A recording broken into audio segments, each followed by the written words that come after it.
Welcome to Mining Review Africa at Mining Indaba 2025. I'm chatting to Dennis Simonon, Vice President Africa from Foraco. Dennis, welcome. Thank you, Rachel. Can you give us a brief introduction on Foraco's history, mission and values and what makes you unique? So Foraco was created in 1961 in France, and we arrived in Africa in 1974, so 50 years ago. So we are on 5 continents in 22 countries.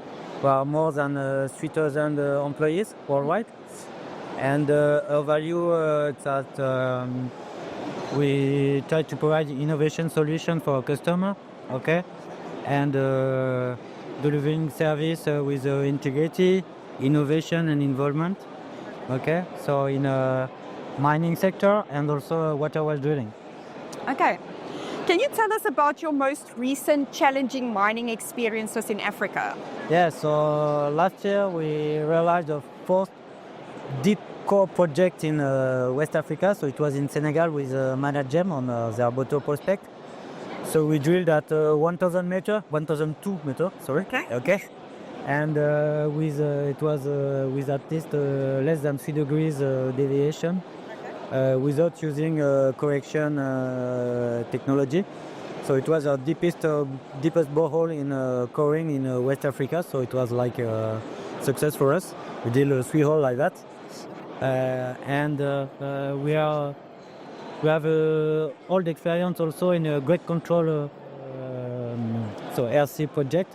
So we are in ET mine site in Côte d'Ivoire. It's an Endeavor group since 2018.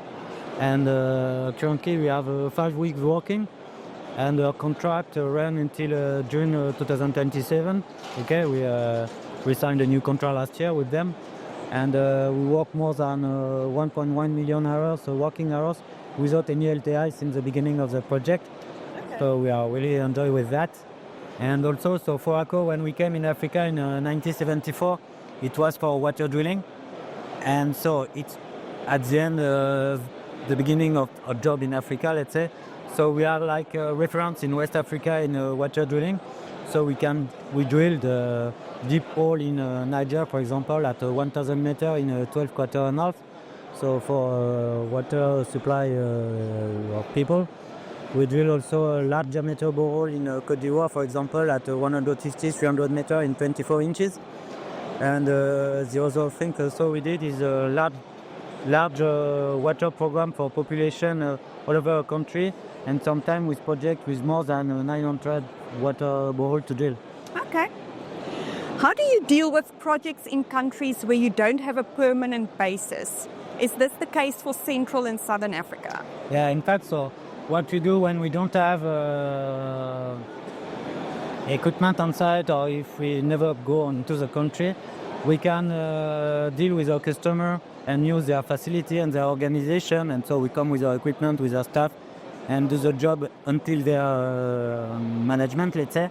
Or else we can find a local company and make a partnership with them. So we come with our expertise and our technology and with our management team, okay, and we rely on them so that they can give us, let's say, the knowledge of the country and also the staff employment and things like that.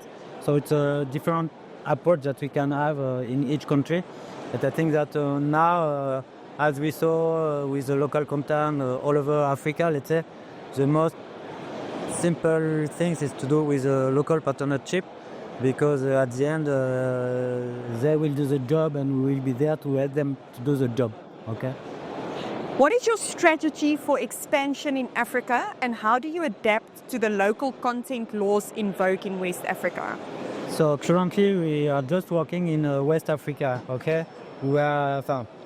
Before we were in Niger, Mali, Burkina, Ivory Coast and Senegal. So now we are not just in Ivory Coast and Senegal, because for Mali, Niger, Burkina it's quite difficult at the moment. So our strategy for the moment is to improve footprint in Côte d'Ivoire and Senegal, to develop the project where we are and to find new market or new project. Else what we want to do is to go with Foraco on a great control market, okay? So have more this kind of project because it's for a long-term period, so it's really more simple. You can have 2, 3, 4 weeks for 2, 3, 5 years contract. So at the end, it's more simple to deal with that, because compared to all the other continents where we work, in Africa, it's difficult to get a long-term contract. Most of the time, if you do exploration, it's for 6 months or 1 year period, sometimes 2 years, but without any guarantee about metrage or things like that. But when you are in Canada or in Australia, you can have a contract for 3 or 5 years. It's really more simple to deal with that. So in Africa, it's difficult. So it was on great control, as it's a production. So it's more simple with mine to deal with them to have long-term contracts. So what we want to do. And after that, as we said before, is try to find new opportunities in other countries on the continent. So we are open to each opportunity, okay, and we look at that, and we hope to find. Okay, great. And then why is Foraco known to have the highest QHSE standards and the most innovative approach to ESG integration in its operations? On each project, the most important thing is that people go back home without any hurt, okay? And all our people, all our management team, our supervisor on site are focused on that. And their job is that their staff come back in good way at home.